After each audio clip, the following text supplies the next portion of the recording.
for Romeo's Pizza. It comes in different toppings with delicious fillings you can resist. Have a pizza-ful meal with Romeo's Pizza. Every bite is nice. Every slice brings a smile that helps you come alive. Romeo, the pizza champion. Light up your family time.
Play on Voice of the People 96.1 FM. 96.1 FM.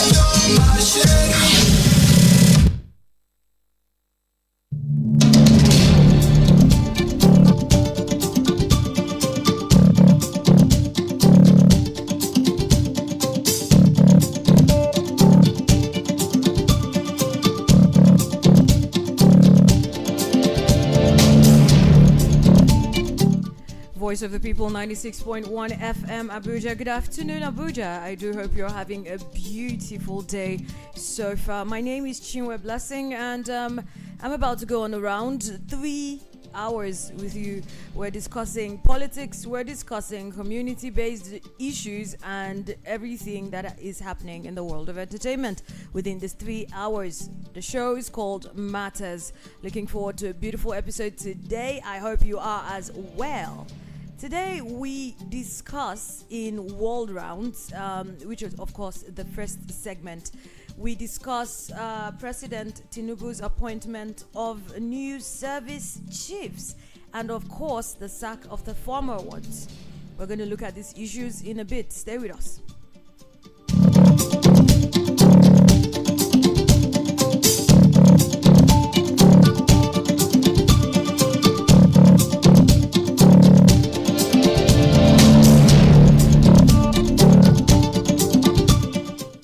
Welcome back to Matters. World Rounds continue. Like I said, I'm Chinwe Blessing. Now let's get into it. President Tinubu has approved the appointment of new military service chiefs. That would include a new National Security Advisor, an acting Inspector General of Police, an acting Controller General of Customs. He also appointed new presidential guards, 4 new advisors. This is contained in a statement from the Secretary to the Government of the Federation, which sacked all previous occupants of the positions. Take a listen to this piece. Barely 3 weeks after President Bola Tinubu's inauguration, major shakeups in the polity have opened up mixed reactions from all quarters. The latest is the retirement of service chiefs and their immediate replacements. The new appointments are Malam Nuhu Ribadu, who is the National Security Advisor. Major General Christopher Musa is now the Chief of Defense Staff. Major General T.A. Lagoja is the Chief of Army Staff. Rear Admiral E.A. Ogala, the Chief of Naval Staff, and Air Vice Marshal Abubakar, the Chief of Air Staff. Major General E.P. Ondernde is the new Chief of Defense Intelligence, while DIG Kayode Egbetukun is the Acting Inspector General of Police. Also, the President has approved the appointment of Adeni Bashir Adewale as the Acting Controller General of Customs. Similarly, the President has approved the appointment of other military officers in the presidential villa. Major Issa Farouk Aldo is the Commanding Officer of the State House Artillery. Captain Kazim Olalekan Sumon is the second in command of the State House Artillery. Major Kamaru Kwejo Hamzat is now the acting officer, State House Military Intelligence. Major T.S. Adeola is the commanding officer, State House Armament. The statement of the Secretary to the Government of the Federation says all appointed service chiefs, the Inspector General of Police and the Comptroller General of Customs are to act in their positions pending their confirmation in accordance with the Constitution of the Federal Republic of Nigeria. Also, the President has approved the appointment of 2 additional special advisors and 2 senior assistants. Hadiza Bala Usman is Special Advisor Policy Coordination, while Hanatu Musa Musawa is the Special Advisor Culture and Entertainment Economy. Senator Abdullahi Abubakar Gumel is the Senior Special Assistant on National Assembly Matters for the Senate, while Honorable Olanrewaju Kunle Ibrahim is the Senior Special Assistant on National Assembly Matters for the House of Reps. With these appointments, Nigerians will be watching to see in what direction that the appointees will shape the different policies of President Tinubu.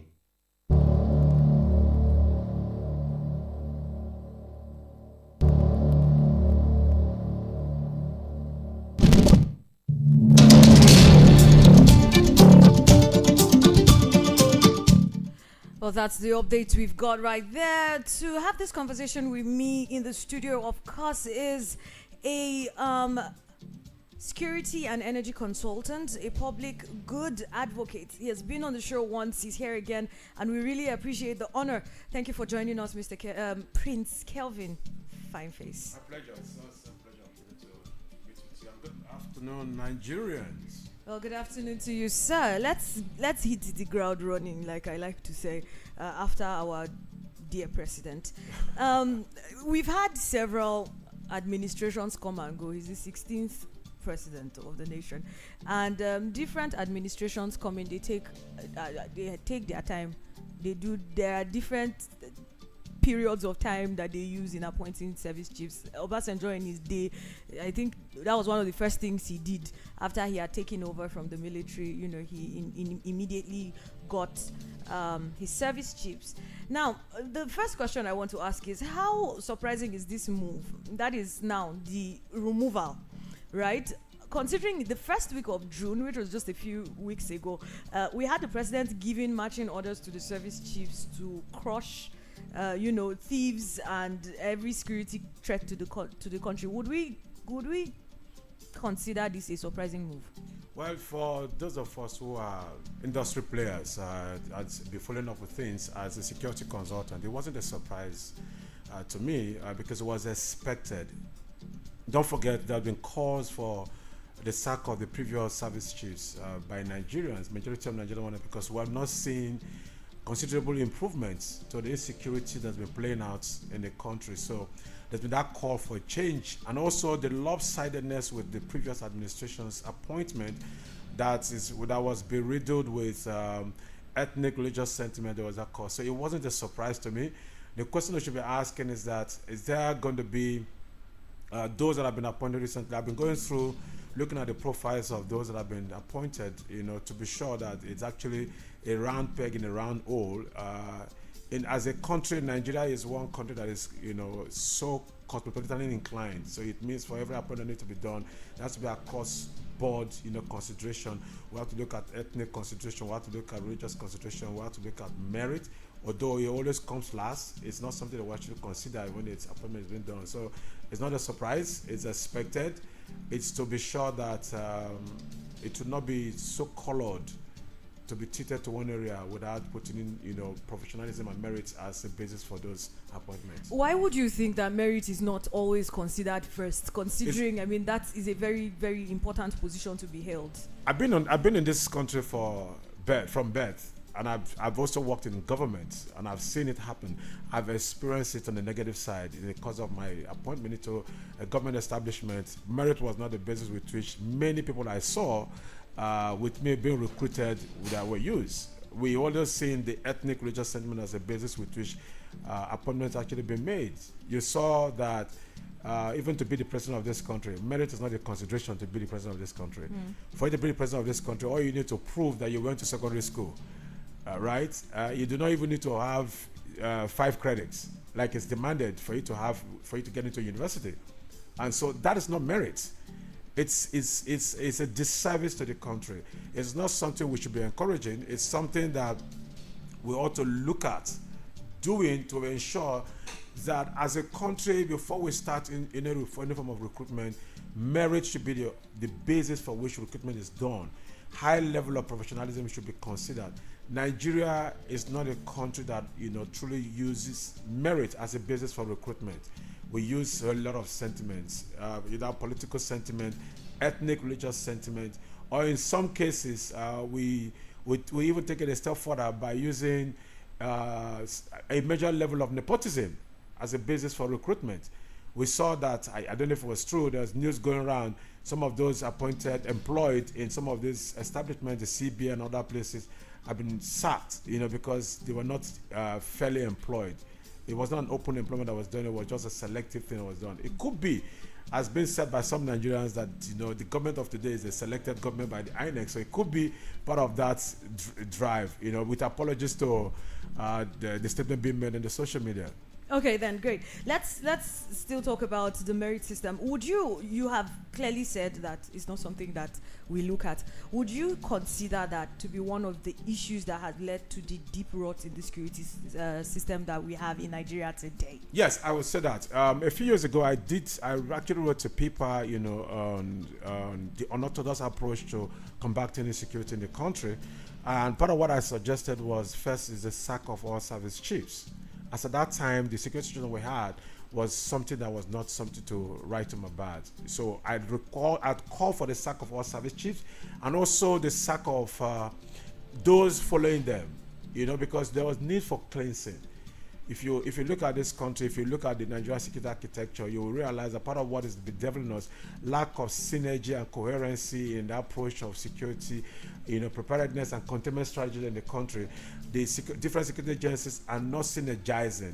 You will see every now and then one agency is trying to usurp the other agency's power. They're trying to undermine each other's power.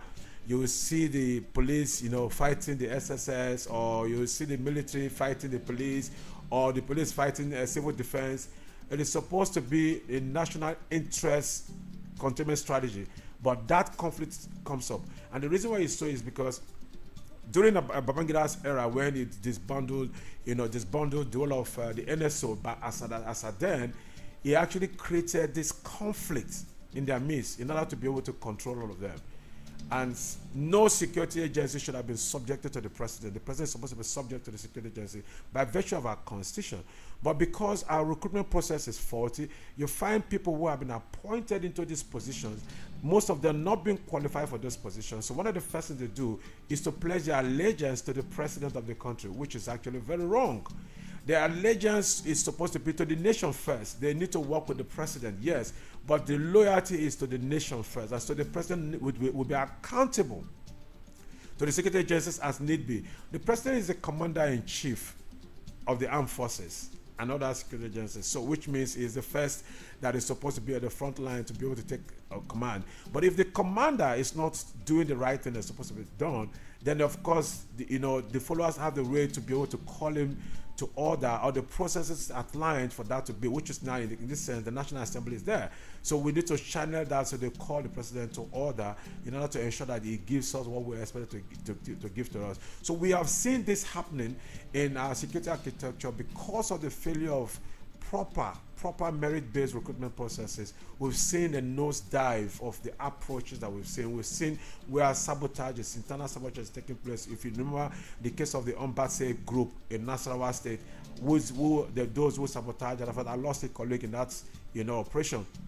And you have other cases with the military where they are going for operations to combat with the Boko Haram, and they've been ambushed by the Boko Haram people because somebody from the military had divulged information of the operations, and they ended up ambushing them and killing fine young men, just like that. So if we focus on merits, you find people who will sell out their hearts to want to serve the nation, and not people want to satisfy their religious interests or ethnic interests. We're going to come to your assessment of these, of course, the people that are occupying these positions that have been appointed just lately. I want to ask now, before we go very far, for the layman on the street who is just starting to get involved in the process, starting to understand, what the entire country is about. If you would agree with me, just before this last elections, a lot of Nigerians started getting interest in the political process and everything that concerns the country. So for the layman without proper understanding, what are the general roles of these service chiefs? What are they supposed to expect from these people? Okay, now you have to look at the Chief of Defense Staff, for instance. He coordinates the military entirely. As the Chief of Defense Staff, what is part of his responsibility is to, bring together the Army, the Navy, the Air Force, and all defense needs, in order to be sure that they have a more like a clearinghouse. Let me put it that way. Let's say a warehouse to the layman, a warehouse where you can go, everybody can come in and get their stuff. And so warehouses are designed for distributors to be able to distribute things to those who retail, right? And so that's what the Chief of Defense Staff's responsibility. The Army, you have the Chief of Army Staff, who is in charge of the Army, the Navy. All of those responsibilities are clearly stated. They all know their responsibilities. Now, one of the things we have to look at, the National Security Advisor. If you are appointing the National Security Advisor, who is supposed to be the coordinator of all of the security architectures in the country, and standing in for the president, for say, who advises the president on the ways and manner with which this is going to be done, and also interface with the security agencies, will that person be someone of respect that will be respected by these other groups based on his antecedents, based on his qualification? Does he have, the wherewithal? Does he have the requisite skill set to be respected? See, the truth is, we need to understand one thing about Nigeria. There's what I call the class status syndrome that oftentimes bedevils our national operation and national lifestyle. People show respect to those they deemed are qualified for such, not necessarily because of their office they occupy or the appointment they have. And in the military has this thing with them that, if you notice, the average army officer does not respect the police officer. You wonder why? Because there's that superiority complex that oftentimes plays out in the approach to relationship. It is supposed to be something that we are together in this, but we have different responsibilities. But they place themselves in such pedestal that it's difficult to work with the others because they believe they are superior. And also for the fact that they've also had the privilege, they've abused the opportunity given to them as servicemen to be involved in different levels of coups. And those who have been involved in coups have been given national honors. And as such, it has, further eroded our value system. If the likes of, IBB, Obasanjo, Abdul Salam, and the rest of them who have been involved in coups are given national honors today, are called statesmen, that automatically is a slap to our morals and our value system. So if we continue to recognize those who get involved in coups, the military will always see themselves as superior beings, superior operational beings to the other security agents in the country. And that is the challenge. So to answer your question, it's simply the fact that everybody that has been appointed, every of these service chiefs that have been appointed, have key specific responsibilities they need to embark on, all for a collective good of our national security. So Neil Rubadi has been appointed National Security Advisor. We'll get to see the level of respect and workability we'll enjoy from these other service chiefs. I believe that one of the things they want to begin to look at doing is to put the nation first. It's oftentimes said appointment is bigger than rank. So if he approaches these people in a way and manner that shows respect, of course, they will accord them the same thing. But if he wants to boss over them, which is not something as expected, I've seen the last National Security Advisor complained of lack of coherency. You saw where the late Chief of Army Staff, the fine young man who died in the plane crash, how he oftentimes disagrees with the National Security Advisor because he's not subjected to National Security Advisor. They're supposed to be working as a complementary agency, but National Security Advisor often wants to see himself as superior to all of them, which is very wrong. if you bring in superiority into the operational, garment, then automatically you create room for a lot of sabotage that will take place, internal sabotage will take place, and making that office, the person that occupied the office, to be ineffective.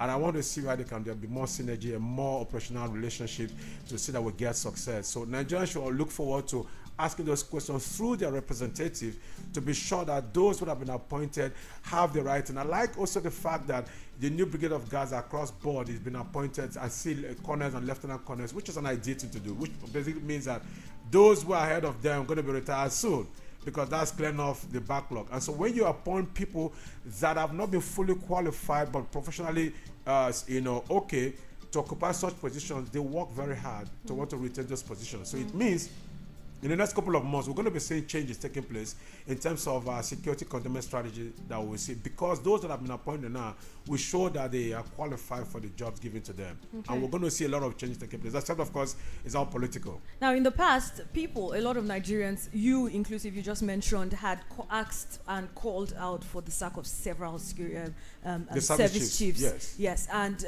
especially in the last administration, it was very terrible in that administration. We all agree. Now, what challenges did those service chiefs encounter? What challenges did they face that these new service chiefs should look out for and, in a way overcome or avoid? Well, if you ask of challenges, I mean, Nigerians' security challenges are enormous. They're more like an hydra-headed, security challenges, because you find out that the security challenge in the northern region of the country, let's say for instance northeast, it's a different security challenge from what is happening in the southeast. There's some kind of correlation because of that. I see the media oftentimes calling security situations in the northwest as banditry. It's wrong. That's a very wrong appellation given to such level of terrorism and genocidal approach that's taking place in those regions. So if you look at those challenges, it means that there is no clearly one-cap-fits-all security approach that needs to be deployed. Because in deploying security strategy, we also need to consider the ethnic and religious sentiment that comes with such level of preparedness and deployment. If you go to the Northeast, for instance, what are the calls for Northeast? Say Boko Haram. I mean, the Western education is completely out of place. So how are we approaching that to ensure that those who have now come to this belief that Western education is out of place, that they can embrace the new reality that we have and ensure that they don't get into that security threat? If you go to the Northwest, what is the security challenge? What are the demands? They don't have any clear-cut demands. They basically have been ravaging communities and killing people, and sacking communities, which I call genocide, because that's what is the semblance of it. You go, there's no excuse, there is no reason given, there's no demand made, and so the media call them banditry. That is wrong. It's not banditry. It's basically pure genocide taking place. If you go to the southeast, for instance, you have those who are agitating for self-rule, secession taking place. And so as a result of that, there's a lot of criminal elements taking place, kidnapping, killing, and armed robbery, all of those taking place in the southeast, which has a different coloration. Now, why are they calling for secession? It's because they believe that the government of the day at the time of today's period have not really given them a sense of belonging, and that you can see that happening in different areas where they've been selected and been attacked differently. And so if the government comes in and the government applies this 4+1 principle that often I've shared that last time, that you have justice, you have equity, you have fairness, and you have equality plus accountability, people will automatically want to wait for the government to do right and do not want to take up arms.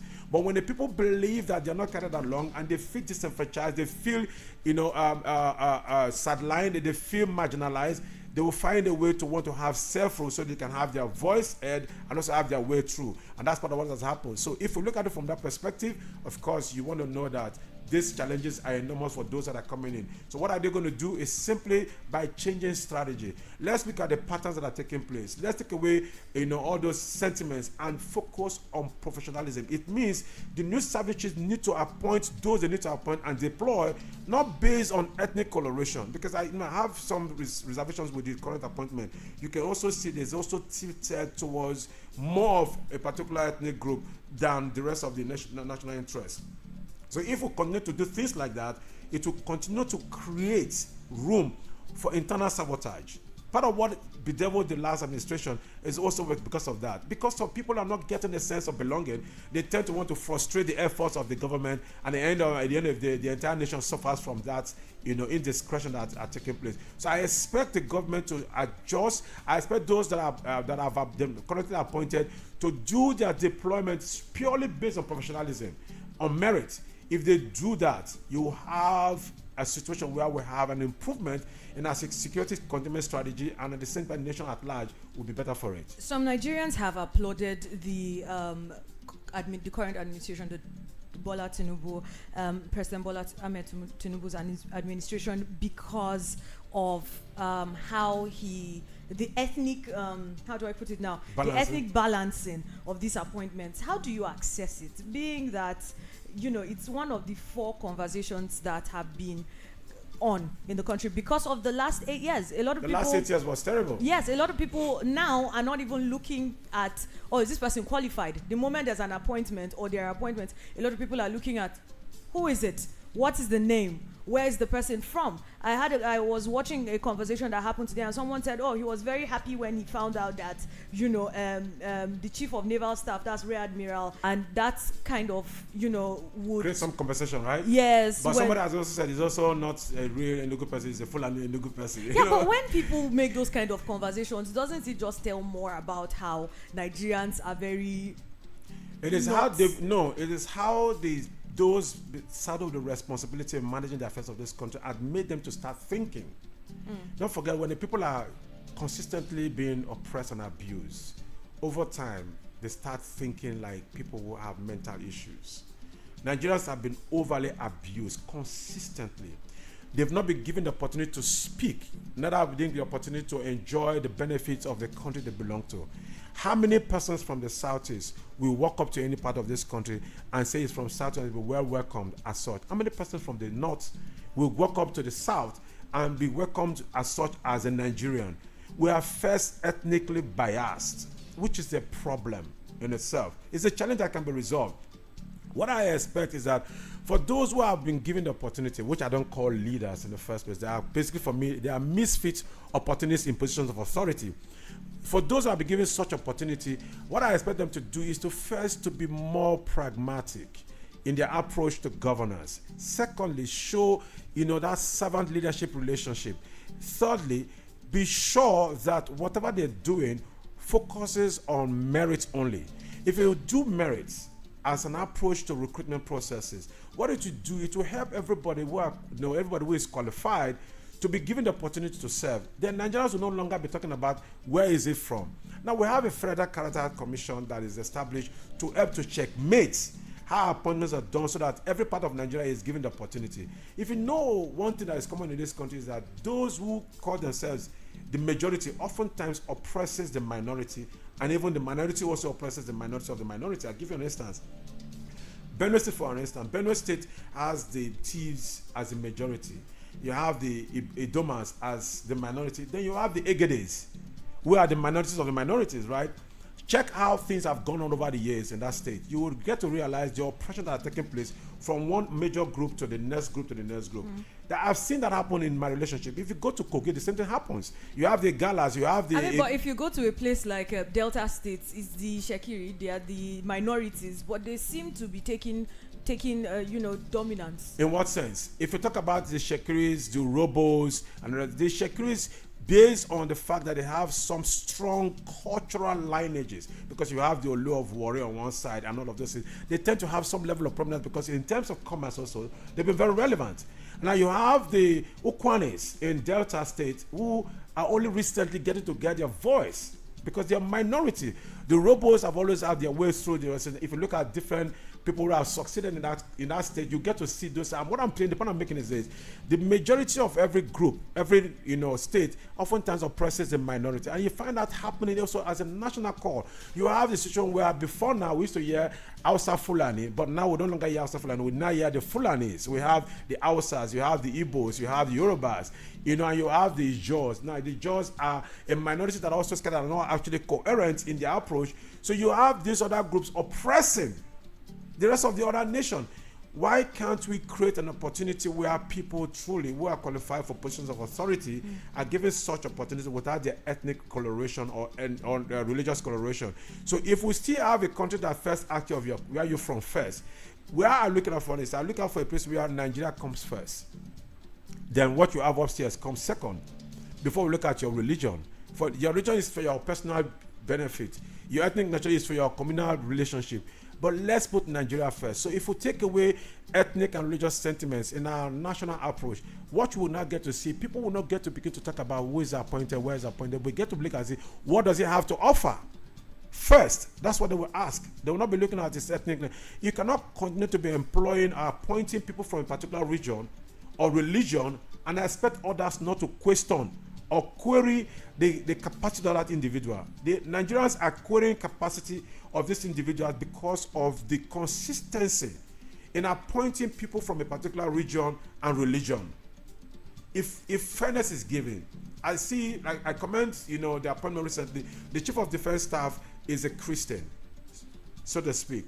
You have, the other arms of the military, you have Muslims and all those things. What about the pagans in this country?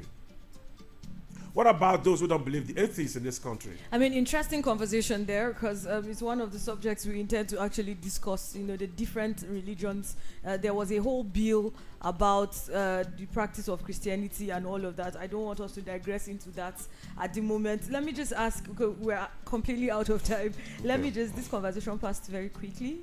Thank you very much. You make it very interesting. There has been an issue of corruption. There's been the conversation about corruption within the military, and in different levels, in very different levels, we can get into the conversations about Asari Dukubo coming out, point fingers. Another criminal, that's it. Okay, I cannot make such claims. What measures would you advise that these new service chiefs can take to improve accountability? It was one of the things you mentioned in the things that we could do to the 4+1 move forward. principle. Exactly. How do you think that these new service chiefs can actually improve accountability in a bid to combat the very serious concern of corruption that is happening It's in the simple. military? See, corruption is an offshoot of nepotism. It is when you have nepotistic tendencies that you find room for cronism. When there's cronism, then you now have misappropriation, misapplication, and that results in corruption. So if we look at corruption from the context with which you oftentimes look at corruption, we oftentimes connect to financial corruption. It's beyond that. Financial corruption only takes place when you have people who are not supposed to be in a political position. When you corrupt the process of employment, of appointments, you give room for everything that comes with it. It's like leaving your house open when you know there are mosquitoes around. Mosquitoes will come in. No matter the insecticide you're going to use, they're going to come in first. If you have stagnant water within your neighborhood, you breed mosquitoes. Now, if you also have very dirty environment, it means if you keep dumping every form of refuse around your neighborhood, you bring in the rodents. The more you bring in rodents, the more you bring in the snakes. So to avoid having snakes in your neighborhood, avoid having refuse that will bring rodents. And that's a simple process. So if those that have been appointed now, the simplest thing they can do, which I mentioned earlier, is to take away nepotism from the approach in deployment. Do not deploy those you believe are from your tribe or are from your religious linings. And only deploy those that are qualified for the assignment to be given. I've actually facilitated a training for the Nigerian police some time ago on community policing. And what I saw was that the people that came for the training, majority of them that came for the training actually were not meant to be in that training. There are secretaries who will go back and sit down in the office, but they came because of the BTA, the money they're going to get for the training. And so those who are qualified for the training, community policing training, didn't come based on this same thing on nepotism. So if they take away such from the approach of operational deployment, it means that we're going to take away corruption. Let me tell you what you also need to know. In every establishment, as at a few years ago that I get to know, the last time I did research, about 2-3 years now, they have multiple salary vouchers. They have different, payrolls. There's a payroll that is given to the government. There's a payroll that is given to the people. So if we look into that, that's financial corruption taking place. In terms of operationability, you have people that have been deployed, and if you go to the roll call now, you will see that they have people deployed in the field, at the war front. You go to the war front, you go and do your roll call. You won't see those that they said they claim to have deployed, because each time they do talking on roll calls, money goes with it, and this money goes into the hands of some persons. Why do we still have the military paying those at the war front physical money? You notice the last administration, what happened with the general with some of his boss who took some billions, Why was it so? It is because the system has refused to improve on how to meet the welfare of this service personnel. There are better ways with which you can handle this thing. And that is what I look forward to doing, for the government to do, and see that we can change the pattern. We can't continue to be doing the same and expect a different result. So the principle of 4+1 is also applicable to the military, applicable to all security agencies in terms of recruitment, in terms of deployment, in terms of operational, discipline of materials and resources. If we do that, then of course we'll take care of corruption. Then let also the agencies responsible for anti-corruption do their jobs. Okay. Thank you very much. Very, very interesting conversation we've had right here with security and energy consultant, a public good advocate. I mean, I'm sure that after this entire episode, you should have realized that he actually is a public good advocate. Prince Kevin Fineface, thank you very much for joining us in the studio today. Matters continues with Formula U. Today we discuss a very, very serious issue in our communities, bedeviling us and is destroying families. Let's talk about paternity fraud. We have a legal advisor. He's coming in the bill. He's coming into the house. We're going to have that conversation. Stay with us. Matters continues. I'm Chinwe Blessing.